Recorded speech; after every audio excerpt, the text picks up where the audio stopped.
Hey everyone, Coty here, and today we're going to be doing just a simple lines painting. I've got a bunch of these blue paints they don't really get used, and if I don't use them up then they dry out because it's so hot here in Arizona that the paint just kind of dries out very quickly. So I'm going to be using these paints. I've also got gold, white, and yellow, and we're going to be doing a lines painting, see if we can make a decent line painting where we use these little hand painters and then just kind of trail them across the paint to kind of get like a little line design, probably kind of like the painting that you might see right here at the top corner. I don't know if you can see it, but anyway, that's what we'll be doing today. I've got some paper down and I've got some tape on it. I don't know what kind of tape this is actually. I just happen to have it, so that's what we're using. I'm trying to use up some of the supplies that I've got before I buy more, because there's a bunch of supplies that I end up getting that I don't really want to use, and so it gets neglected and never gets used. So I'm trying to be a responsible person and use up the lesser used materials to kind of make use out of them. So that's what we got going on today. So I'm going to go ahead and start uncapping these paints and getting them stirred, and then we'll get into that painting. Now, while I'm doing this, I kind of wanted to talk about selling art today, because I've been getting a lot of questions lately about selling art and kind of the art market and what I think about, the approaches to selling art. And it's funny because this year has been kind of an interesting year in the fact that, obviously with the pandemic and everything kind of closing things down, and there's been a lot of art events that have gotten canceled, not just here locally where I live, but also just across the world. There's Saatchi Art does a bunch of events, and they got closed down, and there's a lot of things called like the Clio Art Fair, and just a lot of different exhibits and stuff have kind of closed down this year because of what's going on, and I don't blame them. I think that that's probably the smart thing to do, but it is kind of unfortunate because a lot of people look forward to these things, if not to buy or sell art, just to go and enjoy looking at the artworks of people across the world. So it is kind of unfortunate in the fact that a lot of these events and stuff are getting shut down, because obviously that's affecting a lot of people. Now, the reason I bring all that up is because this actually affects more than just, we might be kind of outside of it as artists, right? We're like, okay, well, I never intended to. Well, first off, before I do anything, I want to show you the difference in how the paint looks. You can see that there's like a dark area and then there's like a light area. So the dark is like the separation of the paint when it sits, and then the light is the actual color. So if I kind of pick it up, you can see that it like blends together. I just wanted to show you that cool separation. I just always really enjoy that about these gloss enamel paints. But anyway, so obviously with the pandemic kind of happening this year, it's changed a lot of things, right? It's closed a lot of events, but it's also affected a lot of brick and mortar businesses, museums and galleries. And I find it interesting because just a couple months ago, I posted that video about the Met shutting down and, Gerard Richter having his last exhibition, because the art market has changed, and it was already changing before this, but I think that the pandemic has really kind of accelerated the decline of a lot of brick and mortar businesses. Now, it's not to say that, maybe things won't recover and they'll get a little bit better and things will kind of go back the way they were. But let's be honest. I mean, the likelihood of a lot of these businesses, like galleries or even museums, but not just, art-related businesses in general, that have kind of been hit by the pandemic, where they've had to furlough people and lay people off and close their doors, they're going to be affected by that, probably long term. And it's probably a little more far-reaching than we might have thought at the beginning. And this is going to affect art, right?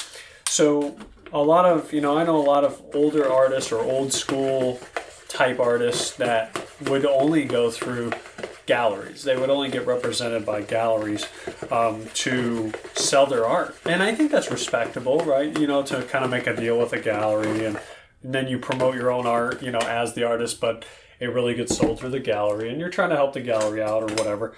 I can understand that and I can kind of respect it. But the thing is that now with the acceleration of the closure due to what's going on, it affects those galleries and it affects people being able to go to those galleries to buy from them. Now, I know a lot of galleries probably have websites and, you can go online and, maybe take a virtual tour, or you can go and look at the artworks on the website of the gallery. But here's my question. If you were only going to sell through a gallery and now that gallery is only selling online because they can't really take people in, or maybe it's a limited number, even though I know galleries kind of require a lot of foot traffic to be successful. This is why they tend to be in high trafficked areas like downtown Phoenix here in Arizona where I live, or up in Flagstaff or up in Sedona, in areas where there's a lot of even tourists. Galleries kind of rely on foot traffic. Well, if they're not getting that, then, they're going to suffer. And sure, that's true for a lot of businesses, but, them especially, because the whole point of the gallery is to display the artwork to people. So if those galleries are not selling as much in person and they're kind of shifting to online, then why wouldn't you just go directly as the artist or as the buyer? As the buyer, wouldn't you just go directly to the artist themselves? If the artist had a website, why go through a gallery which you're going to pay more for? Then just go to the artist themselves. Or if you're an artist, why wouldn't you just sell it yourself as opposed to going through the gallery? Because it's super cheap to set up a website. I mean, literally for like $100, you can buy a domain for a year and some hosting, and you could have your own website. It doesn't take very long to put it up. You just post the pictures and some links with through WordPress or Wix or Squarespace, whatever you want to use, and you're off to the races. You're selling that artwork directly, and you're not going to have to mark it up artificially because of the gallery, and then you can deal directly with the buyers. So really, it makes it a lot easier for everyone.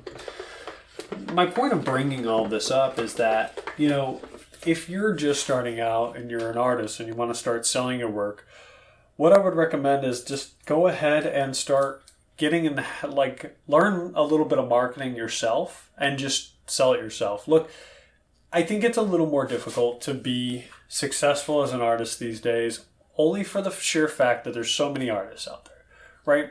And I've talked about this. We're going to go ahead and start, and what I'm going to do is just make lines of the paint, and then we're going to take our little hand painters and we're going to run them through those lines to get like a really lined painting. So I'm going to go ahead and start while I talk. Painting is no different. Art in general is no different than any other medium, right? So let's say painting is kind of like writing, right? So if you write, you can write your book and you can kind of go the two different ways, right? You can go the traditional way of going through a publisher, or you can go through, or you can self-publish, right? That's kind of like the new way to do it. You can self-publish a book, or you can go through a publisher. And it used to be before that you really didn't have a choice, right? You had to go through like a publishing company, even a small one, right? You had to get it kind of published. But now that's not the case. There are people who are self-publishing books and they're, becoming millionaires because of it, because they're not paying through a publishing house. They're going through, Amazon directly, and sure, they pay like a cut to Amazon, but it's nowhere near as much as, going through a, traditional publisher. Well, you can do that, right? It's because the internet has changed so many things for so many different sectors, right? You can do that. You can sell directly even as an artist. And I would recommend that, honestly, that's kind of the way that the world is going, in eliminating a lot of brick and mortar businesses and a lot of middlemen companies. So a lot of these companies are now making it easy where you can just list it yourself. So whereas, I might have to go through an old school gallery to sell my stuff before, now I can go through like Saatchi Art. If I really didn't want to set up my own website, I could go through Saatchi Art. And sure, it's an online gallery, but it's not a business. No one has to go anywhere. And they are taking a cut, but they also have the reach. And the cut is much smaller than you would have to pay through a traditional business, right? Through a traditional gallery. So my point out of all that is that, you know what, if you're looking to sell or even buy, I suppose, art, it's pretty much gonna shift to a point where it's just you're gonna have to learn to do it yourself anyway. And I think it's honestly better that way, because then you learn more about the business side of selling. For example, like in having sold my own art online, both through my own website and through Saatchi Art, I've learned a lot. I wouldn't have learned different shipping methods or different shipping prices had I not sold through Saatchi Art and my own website, because I can sell through my own website, right? Sure, and it's a lot cheaper. But through Saatchi Art, it is more money, but I'm also getting more exposure. You see what I'm saying? But I'm still not going through a legacy or traditional gallery that I'm relying on to sell that artwork for me. And it's not even guaranteed that gallery would. Now, I'm not against galleries, but my point is that I think we're kind of shifting that way anyway, where those are kind of becoming obsolete, just like many brick and mortar businesses have been, probably for the last 10 to 20 years since the internet's been, around and only becoming more integrated in our life. So if you're selling art, what I would suggest to you is just, you're going to have to, whether you like it or not, you're probably going to have to get comfortable selling that art on your own. You're going to have to get comfortable taking pictures. You're going to have to get comfortable learning to ship it, learning to, write the descriptions and talk about it and share those pieces with people. And I understand a lot of people are like, oh, I don't like to promote. I don't like to do all the marketing stuff. I just want to create. Listen, the world isn't like that anymore. When art, especially like abstract art, and I was talking to someone in the comments section, when art used to be a novelty, right? Abstract art, let's say, was a novelty. So when Pollock and de Kooning and Picasso, all of these guys were becoming, famous, it's because they were a novelty, right? There was no one else doing what they were doing like they were doing it. So they were able to get famous because of the novelty of their work. Nowadays, you have so many people with similar styles or people copying those styles. Like, for instance, I do Pollock style paintings. People buy those paintings from me, but it's not because I made it, probably. It's probably because it represents Pollock or it looks like a Pollock, right? So people are buying it because of what it means to them, right? So my point is that style, right, isn't a novelty anymore. It's a commodity. And so you have to kind of understand that people are buying commodity.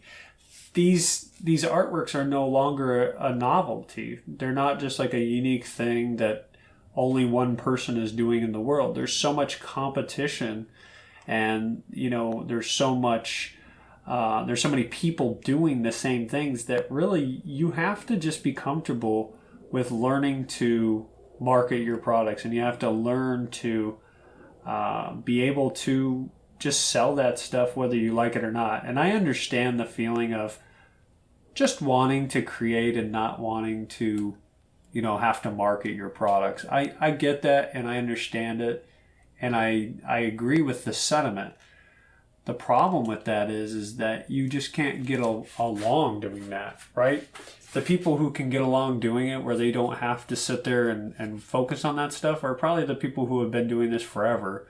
So they already have kind of a name built up for themselves, and they probably already are known in the art world. So it's very easy for them to sell work because they can focus on the work.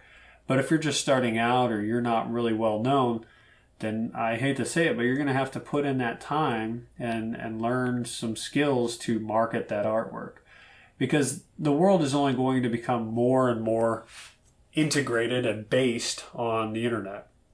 And that's going to just continue to probably push out a lot of brick and mortar businesses. I mean, I remember when Blockbuster was around as a kid. We used to go to Blockbuster every weekend and pick up new releases and watch them as a family. And now Blockbuster is gone, and it's not necessarily Netflix's fault. I mean, part of it is, but Netflix was just evolving with the times, kind of just like Toys R Us and just like a lot of these companies. Sears, I used to work at Sears when I was a kid, and now I can see that Sears just doesn't want to change. They continued to do the same things for too long, and they might have adapted to change now, but it's probably too late for them. So my point is that you have to adapt. You have to just accept that life is the way that it is, and you have to accept that, you know what, if you want to make it, then you have to put in that effort, because there's so much competition now that the only way you can make it is by really just putting in the effort over and over and over again, right? And I think that effort equals reward. So if you put in enough effort, you probably will be rewarded. It's kind of like these videos, right? I was recording for probably, I think, a year or something before I even kind of hit 1,000 subscribers, or it was longer than a year. And then, I finally hit 1,000 subscribers last year. And then within a year, I quadrupled that. You know what I mean? But it's only because I keep putting in the work. So my point out of all of that is that you just have to accept that you have to put in some of the work, whether you like it or not, whether you just want to create and not have to do any of the extra stuff.